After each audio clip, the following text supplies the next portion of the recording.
Top-commander level talks between India and China have concluded. The talks ended after 16 hours of discussions on a pullback of troops from the friction points. Now, the military commanders from both sides met for the very first time after completing the disengagement process from both north and south banks of the Pangong Lake. Now, the Indian delegation was led by Lieutenant General P.G.K. Menon, who is commander of the Leh-based 15th Corps, and a South Xinjiang Military District Commander Major General Liu Lin, headed by the PLA team.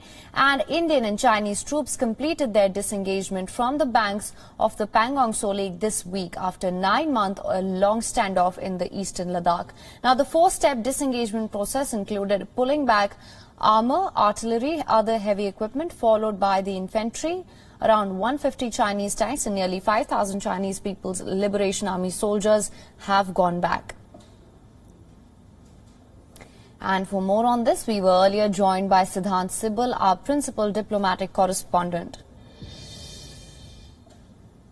So the 10th round of India-China military talks are over. And now, of course, there will be a briefing when it comes to the China study group here in Delhi. And of course, we do expect a joint statement, which is a norm, a protocol which has been developed.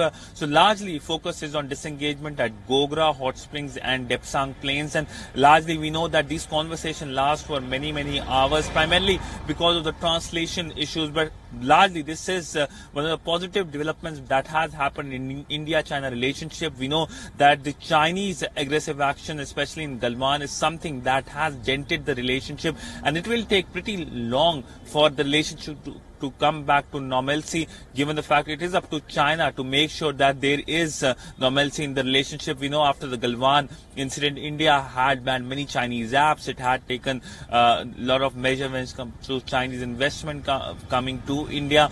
Scrutiny was increased, but largely we know that India is the chair of the BRICS this year and will be inviting China as part of the multilateral commitments of New Delhi. We do expect the Chinese president to come to India if there is a physical summit, and that of course will be one major geopolitical event. So largely we know that the Chinese aggressive actions of 2020 is something that has completely changed ties with India, and of course situation in the region, coming together of democracies. These are the signals which of course the world has seen and witnessed, and that is something that will continue for a pretty long time, because China clearly wanted to become perhaps the boss of the region, but it got really a message from New Delhi that it's time it mends its ways.